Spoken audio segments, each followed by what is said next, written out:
I'm Cecilia Margaret Cortese. I was born Cecilia Margaret Korving in Reminiscences, Holland, in the bedroom of the apartment that my mom and dad lived. My mom's name is Margaret Maria Korving. My dad was Kryn Korving, Kryn. I was born on June 17, 1933. My dad is Dutch, and he immigrated to America in the 1920s, married and had a son, owned several taverns.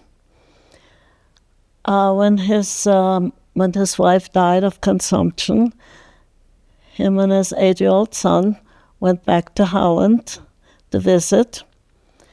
In the meantime, my mom, who lived in Austria, went to work for a family in Holland. She met my dad,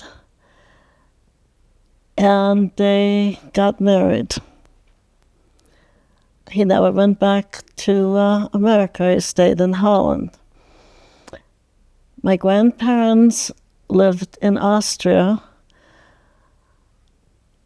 When I was 3, my little brother was born. His name was Alfred. My older stepbrother's name was Albert. And when my grandfather got killed by a bicycle, my mom, my little brother, and I went to Austria to stay with her. My grandmother was so devastated by my grandfather's death, so when my mom went back to Holland, she left me with my grandmother to give her a diversion. That's how come I stayed. They were going to immigrate to Austria, but in the meantime, the war broke out, so travel was impossible. So I ended up staying with my grandma, and my family were in Holland. My grandfather, I have memories of my grandfather, but not too many because he died early. But what I know is that my grandfather was very strict. And he was so excited to have a granddaughter, but I was deathly afraid of him, I was told. And I don't remember much of that, but they told me that, he was hurt because I was so afraid of him for some reason. My mom had 2 brothers. I don't have a picture of the younger one. And they kind of all lived together. My grandmother, my mom's 2 brothers. My grandmother was a wonderful person. I lived with her until I was 12. I was 12 years old when she died. And she was my rock. Matter of fact, when she went shopping, my 2 uncles decided to pull a loose tooth that was loose, and they put the string on the door, and they pulled the tooth out. But at that time, every time I saw blood, I would pass out. Just as I passed out, my grandma came home, and my 2 uncles really got in trouble for that. My grandma, I went to kindergarten when I was 3. You go to kindergarten in Austria from 3 to 6. She would take me every day, and it was a long walk. And we got almost there, and she thought I could go to myself. And I turned around and looked back, and she looked so lonely that I ran back and cried and didn't want to leave her. She was upset because she thought I didn't want to walk by myself. So this is the kind of relationship we had. My parents immigrated. Finally, it was still during the war, finally they could come to America. They moved the town away from us, but I stayed with my grandma because my school, was in high school at the time, and the school was there, and my friends were there, and I stayed with my mom during the weekend.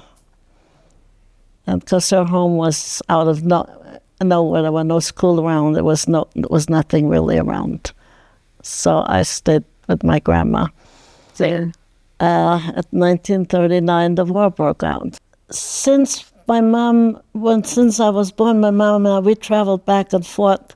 So I kind of had to learn German when I came to Austria. Then we went back to Holland. I was back speaking Dutch, so I was pretty much traveling between the two countries from the time I was born, because my mom came back for visits, and we did the train. We traveled by train, and my mom used to tell me,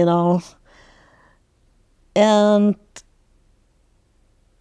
when a girl is born, you call it sis, which means sis. And my name was Susha. And she used to say, she used to tell me, when they went from train to train, she used to say, run, Susha, run. So, these are my memories from back and forth between Austria and Germany when I was young. My uncle was like all Austrian parents. Austrian parents are extremely strict with their children. And he was extremely strict. And I was kind of a little bit of a rebel. He was a big athlete, won every trophy that could ever imagine, and he expected the same of me, which I did. But I was not very disciplined. The only thing I wanted to be was in the outdoors. I loved the mountains. I loved the woods. I would roam the woods all day long. Give me a swimsuit in summer and a snowsuit in winter, and I was fine. Well, when you were 10, you automatically were in the youth group, in the Hitlerjugend. Although I wasn't supposed to be, because I was a Dutch citizen. But it didn't matter. And what it consisted of was mostly kind of like Boy Scouts and Girl Scouts here. But we did a lot of traveling for, Hitler was big on sports. So we had our sports. I was in gymnastics, and we would travel from city to city to compete. And no one could ever outrun me or outjump me. I won first prize and everything, although I was always the smallest. So I was very athletic. I loved to swim. I loved to hike in the mountains and the woods. I loved to take my sled up hours and just go down with the races. So outdoors was my thing. School was really not. Although our town was small, we had the biggest factories that were in our town. We had two really big factories in town, which they tried to get, and the next town had the biggest railroad. So they tried to hit us. The only thing was the factory was built into the mountains, so they could really never find it, but we were pretty much bombed day and night. The English and the Americans, one came in daytime, one came at night. So if we were lucky, we would get a forewarning. And all our apartment buildings had bomb shelters that were they were reinforced steel and concrete, and this is where we had to go. We also had bomb shelters in the mountains, and we had bomb shelters underground. Sometimes we were in there most of the day and also most of the night. We were in the bomb shelters, and one time our apartment building had a laundry house right next to it, and that took a direct hit. had it been 10 feet over, we wouldn't be here. We would have been buried. But the bomb shelters were so solid that, and we didn't have gas anymore. So there was no doing that. But, a lot of people that got buried by the bombs in the bomb shelters, if they're lucky, they could dig them out. Our high school had a bomb shelter in a mountain right behind the mountain, which we went to school at 7 in the morning.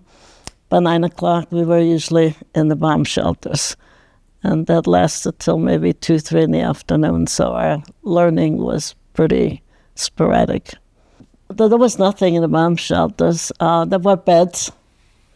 They don't have food because back then you didn't have food that could be cooked. So you kind of had your own stuff ready that you could take with you. But they did have a bunch of beds and chairs for us to sit in the bomb shelter. When that bomb hit, everything went down to bits, came down. We didn't know if our house was hit or, because everything just fell over. And I lived in Kupfenberg, and Brook was the nearest big town. So one time they wanted to try to hit the factories, so they decided at night to do what's called carpet bombing. And our town would have been wiped out, but there was a heavy wind, so all the traces went into the woods. So they were pretty much spared. And but my dad had decided at that time, we went away to the bomb shelter, my dad and I, and one huge piece of shrapnel landed right in front of us. So my dad decided it was just too hard to stay in town. So we went on a farm in the mountains. It was a farm for rent. The people on the farm were in a concentration camp. So they rented the farm to us. It was not a town. It had a school that went to 4th grade. And the stores were about 5 miles away. So it was a little town with several farms and a church and a little grocery store and a school that went to 4th grade. So, of course, I was in high school at the time, so I could not. So I lost a year of schooling. But it saved our life, but we could hear the bombers go across. They were looked like little silver birds up high, and the sound was. We heard the sound going to town. So, in 1945, my grandmother was a diabetic, but couldn't get medication but once a week. And it was near the end of the war. I was 12. Mom took her to visit in the mountains. Well, she got very sick there. There was no transportation. The fighting was about an hour and a half away from us, the ground fighting. And it was the Russians that were fighting with the Germans. And so my mom had a horse and buggy that took her into the hospital where she passed away. By that time, the war had ended and the Russians were occupying us. My mom had to make funeral arrangements in town. The only transportations for her to do that was her bike. And she said, what about you? My brother was 9, I was 12. And I said, well, we'll walk. And she said, are you sure? I said, yes, we were. So my brother and I set out to walk and stopped at Farmers. It was about 15 kilometers. And we walked through out of the mountains and stopped at Farmers to get some milk and water and bread. And when we got to town, my brother couldn't walk anymore, so we found a car that took us to our destination, and it was total chaos. because we had a funeral and Russians were occupying us, and it was not pretty. We were at my aunt's house in the kitchen when a Russian soldier jumped in the kitchen window with his machine gun on us and demanded whiskey, which really no one had at the time. But my aunt always had something stashed away because she ran a bed and breakfast. She rented out her big 2 bedrooms, and that was done back then. So she had one, and she gave it to him, and luckily he took it and left. We went back into the mountains at the time. My aunt and uncle, the Russians locked them in the cellar. No one knew where they were.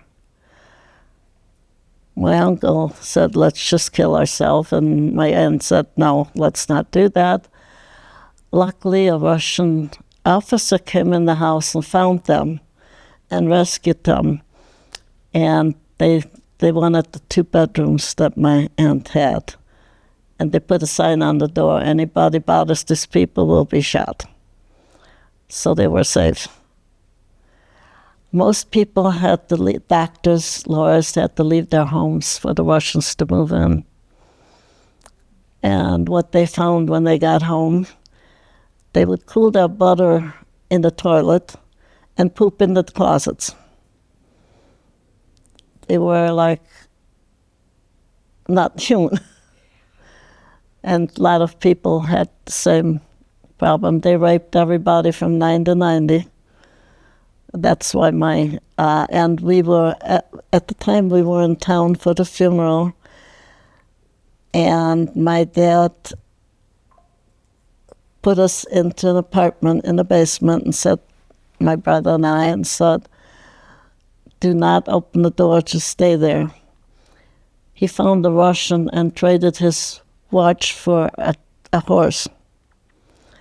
And at midnight he came and picked us up, put us on the horse, and walked us back into the mountains. The Russians came there one time, and the person that lived in that house when they came home from the concentration camp had guns. And if the Russian would have found the guns, it would have been a disaster. So my brother and I had to sneak out the back way and hide the guns in the woods.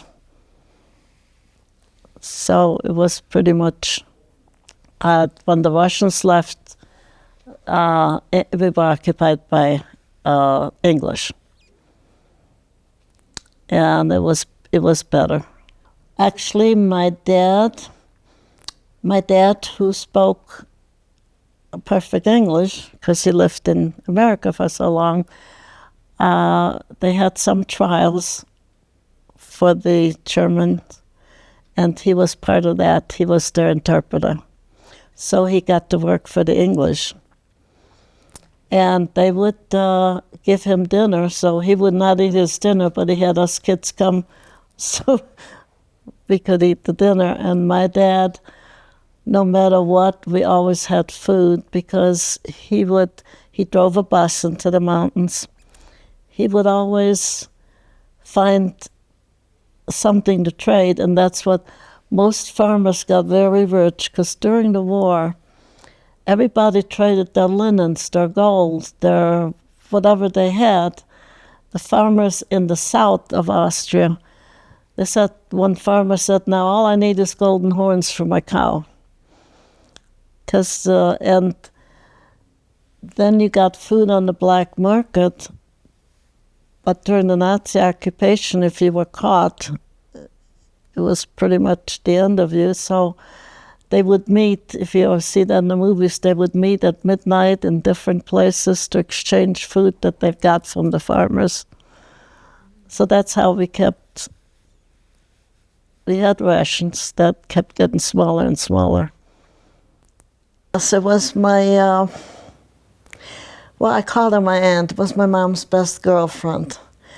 And she had a new baby, and they took pictures professional pictures, and she said, why don't we take one of you and give it to your mom? I was 14. Okay. And that's how I got that picture taken. This was a Christmas picture. That was after the war. We moved to Brooke, and that was our Christmas picture at the time. This dress was made out of two of my aunt's dresses. You did not buy dresses, they were made for you. Everything was made by a seamstress. Not because we were rich, but because that's how it was. This is after the war when we moved to Brooke in the wintertime. This coat was made out of an army blanket for me. My mom had 2 army blankets and 2 coats were made for me. That was my younger brother and that was my mom and that was the yard. This was up in the mountains, like 14,000 feet up. That's my mom. And we used to go there. It was like 7 hours up walking. And we stayed there. Those are the workers there. My dad and his friend in the 20s, they were on a luxury liner working, but when they came to America, they jumped ship. His friend became president of CNET Company. So when my father wanted us to have a better life, because it was pretty bad back then in Austria, so when he wanted us to have a better life, he contacted his friend, and his friend sponsored us over here. At the time, you needed a sponsor that was responsible for you for 5 years. If you were in trouble, you didn't have a job, the government wouldn't help you, he had to take care of you. Of course, we made sure that never happened. So my mom, my older brother was still in Holland. He was an American citizen, so he could immigrate. So my dad moved back to Holland and got things started. My mom had to immigrate from Austria. But my younger brother and I had to move to Holland to immigrate from there. We could not immigrate from. So when my mom got her papers, we moved to Holland, moved in with family. I started to work as a maid. They get some money, and we had until we were approved, and it took about 9 months for us. And when we got our papers, in the meantime, my dad and my older brother had come to America earlier, to get some money together. But he had to come all the way to Holland to pick us up. So that's how we came to America. We went to Chicago. It was a boat ride over. We had the boat around Easter. It was around Easter. And it was half freighter and half luxury liner. And it was a 10-day trip. And it was in April. And we came to America actually right around Easter. And the boat trip was a little rough sea. We landed in New York, and then we took the bus to Chicago. And my dad had rented a room, and we all stayed in that room the first week. It was right around Wrigley Field in Chicago. In Austria, all I could see was mountains and woods, and the room had no window. It had windows that looked up into an alley, and all I could say was, I want to go back home. There were 5 of us, and there were only 1 bedroom, and we slept in the living room. My mom and dad had the bedroom. I slept on an army cot in the living room, and about 6 months after we were there, the back apartment became available, which had 2 bedrooms and an attached porch, which was my bedroom. Well, I had 4 years of high school English. Now, I could write and spell everything. They teach you how to spell, they teach you everything, except how to hold a conversation. So, I had to learn. But language wasn't very hard for me. Within 3 months, I was back in Holland. I spoke and could read and write it perfectly. So language for me was very quick. So I did not go to the German shows. I went to the American theater. I went to the stores and started learning English. I was only 17 at the time. I was supposed to go back to school to learn. I had 4 years of high school shorthand, but it was German. So my dad's friend wanted me to go to school to learn to work in an office, because I did not want to go back to school. I had already been through high school and household school, so I did not want to go back to school. So my brother, who worked at Switchcraft, said, well, I was so bored at home. So he says, well, why don't you come to work there? And I started working there and loved it. I worked on a machine, but then they needed someone in assembly, which was really wonderful. And my supervisor said, if you do a good job, they'll keep you. And it was making switches that were, you had 15 pieces, 20 pieces, 30 pieces on a machine that you had to make. We were on long tables. And because I could read the blueprints, and I was young, I was the youngest there. Actually, the girls made me an Easter basket. I was only 17 when I started working there. And I became assistant supervisor because I could set up the machines, I could read the blueprints, and the older women did not want to be bothered with that. And it was the most wonderful job I had. We sat on long tables, we had music all day, we could talk as long as we made our quota. And it was actually, it had windows. It was an old building. It had windows. They had a wood floor. It was like a family. I worked there about a year, and Vida was hired. And my job was to take the repairs and undo the screws for people to make the repairs. But when I couldn't undo the screws, I had to go to him to loosen them up. So of course I went there a lot more than I should have. And so he was going to date one of the girls there. Factory girls were kind of tough back then, but I just was not, because I was raised to the strict, really upbringing. And he said to his boss, I want to date one of the girls. And his boss said, if you want to date anybody, date Margie. And he says, she's just a high school kid. And he said, no. And I looked at him. He was tall and, really muscular built. I thought, oh, he's about 25. And I found out he's only a day older than I was. And so we started dating. Of course, he had 6 sisters, which was the most wonderful thing to be, and he lived like a block from the factory where we worked.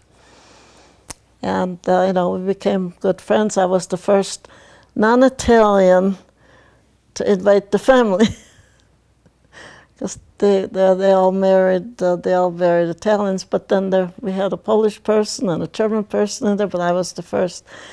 And of course, my in-laws did not speak much English. So I had to start learning words all over again, still trying to learn English. So when we started dating, I met him in March, we started dating in May, we were married in October. Because to me, when you know, you know. Yeah. He gave his whole paycheck to his mom until 2 weeks before we were married. So we had no money to really go anywhere, so we always ended up at his house. His mom was the most wonderful person I ever wanted to meet. She would cook individually as everybody came in.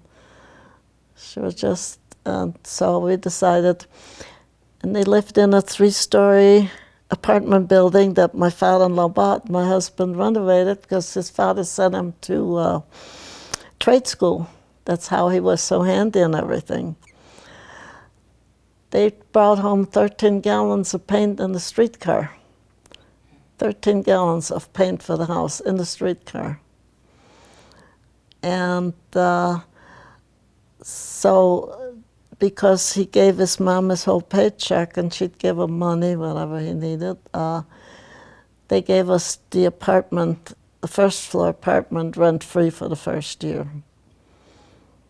So we decided, might as well get married. So we had our wedding at St. Michael's Church. I converted to Catholic because I was Protestant. And we had our wedding reception in a chapel across the street from where we lived. We had a jukebox, we had beef sandwiches. My mom and her friend had baked for 2 weeks. Everybody got to take cookies home. It was a great wedding. We made my mother-in-law paid for the wedding. It was $170, and that's exactly what we got for presents. If you got $5 and $10, it was a lot of money back then because your whole salary with overtime was $45 a week. So we gave that to our mother-in-law, and so we took a week off, but it was October. Where could you go in October? So we were glad to get back to work. And we had 4 children. We had 2 boys and 2 girls. But right before the first year was up, my husband was inducted into the Army. And I stayed back and worked until he just couldn't take to be alone anymore, so I followed him, and we were stationed in Texas. Well, the Korean War was on when he was drafted. The Korean War ended. He had 4 months of basic training, which was only supposed to be a month, because this whole company was going to be sent to Korea. But he had a nervous stomach, so they asked him what he could do. He said he was a mechanic, so they said they would send him to helicopter mechanic school. Out of 250 guys, only 3 stayed in the States. The rest all went to Korea after their training was over. And we were sent to St. Marcos, Texas, where he went to helicopter school.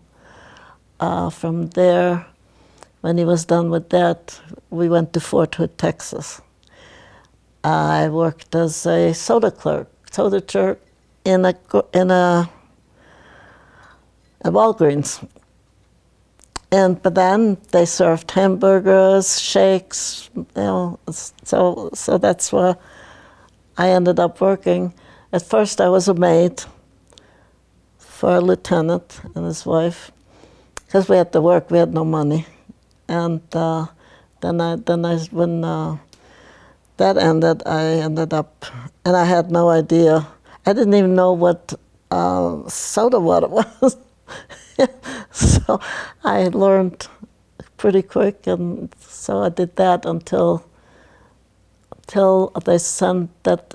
That was in February that I went of 1954. In November, he was sent to Yucca Flats for those maneuvers they did, and that's when I had to go home. I woke up I went to work one morning. When I came home, all my clothes were gone. Somebody had broken my apartment and stole everything. My husband had the only clothes he had was his uniforms, because everything was left at home. So my dad says, I'm still responsible for you, because we didn't live in a great neighborhood. So I went back to live with my mom and dad until my husband came home. That's when I had Cindy. We lived on the 3rd floor in an attic flat. That's all we could afford. Nick was born in 1958. We lived in another cute little apartment, but we wanted a better neighborhood with the kids. We did not live in that neighborhood anymore with and so, because we had a yard and my landlady had 2 kids, and it was kind of nice. And then his boss said to him, you're a veteran, you can buy a house with $5 down. So we went to look at it, and we bought a house with $5 down. And that's in 1959. When Nick was a year old, we moved to Buffalo Grove and stayed there until we moved here. Christmas here is on Christmas Day. In Austria, it's Christmas Eve. So we used to go to our mother-in-law's for Christmas Eve until one day we came home and they had blacktopped the road and we had an accident. And I said, now we're going to do the Austrian tradition. And that means candy on the tree, little boost bottles on the tree that you could buy in the German store. They were for the grown-ups. The candy was for the kids. And everything, we did the dinner, and then they had to sing in front of the door, like we did in Austria. And then all the presents, everything was done. And that tradition we kept until I moved here.